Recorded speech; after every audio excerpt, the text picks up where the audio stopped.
Setan rumah ini sangat jahat, Bu, setan rumah ini. Dia punya 3 tugas.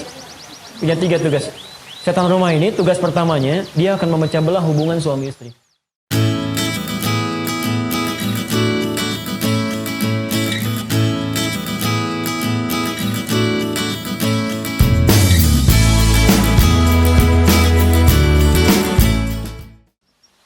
Ibu tahu setan?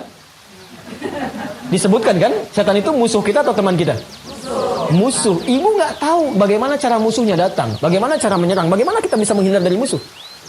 Makanya semua disebutkan di Quran dan hadis, ada banyak jenis setan. Ya, tadi setan yang menggoda orang sholat namanya khanzab, Bu.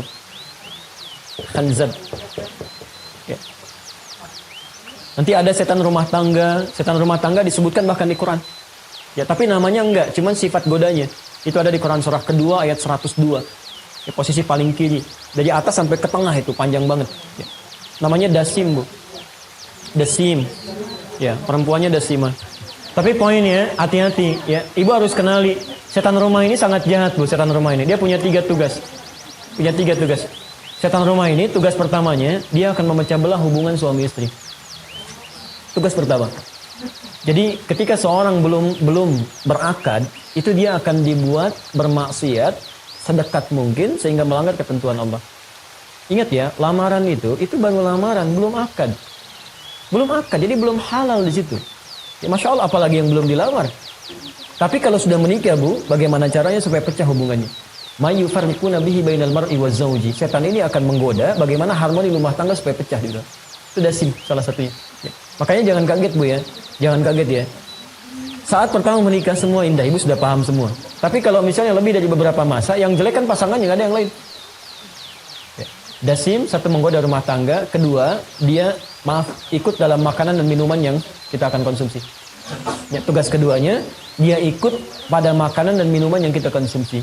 Jadi kalau ibu mau minum minum ya, itu kalau ibu tidak menyebut nama Allah di dalamnya, minuman itu sebagian diminum oleh setan. Jadi saat ibu misalnya minum, ibu tidak mengucapkan kalimat Allah, misal minimal Bismillah, ibu tidak mengucapkan itu, maka setan ini akan berkata pada kawannya, kita punya bagian di minuman itu. Tapi kalau anda misalnya ucapkan Bismillah, dia akan berkata kita nggak punya bagian dari minuman itu. Kalau anda lupa, kemudian anda minum lupa, lalu anda ucapkan Bismillah misalnya kan, hi awwaluhu wa akhiruh, awal dan akhirnya, maka dia akan muntahkan lagi, ternyata ini bukan punya saya kan ya. Yang ketiga, setan ini bertugas untuk masuk pada ruang kosong. Jadi dia menunggui ruangan yang kosong yang tinggalkan. Maaf Bu ya, ini kan ada kamar-kamar di atas ya, atau di samping. Ibu saat pergi itu turun ke bawah, tinggalkan aja, itu setan masuk. Dasim masuk. Ya. Dia menunggui setiap ruang kosong. Kamar ibu tinggalkan, itu setan masuk.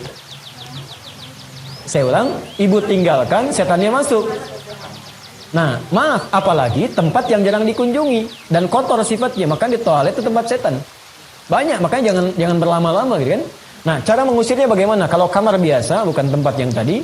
Kalau kamar biasa atau ruang biasa, kata Nabi ucapkan salam. Ketika Anda mengucapkan Assalamualaikum, maka setan akan berkata pada kawannya, kita tidak punya tempat menetap di sini. Tuan. Ibu pernah nggak malam-malam merasakan kegelisahan, kadang mimpi nggak enak, gitu kan? Kadang perasaan gundah, itu setan bermain di situ. Setan. Tapi kalau ibu ucapkan Assalamualaikum, maka dia akan berkata pada kawannya, kita tidak punya tempat menetap di sini. Kita keluar. Ibu masuk ucapkan Assalamualaikum. Tidak dijawab normal, dijawab ya Alhamdulillah gitu kan. Waalaikumsalam.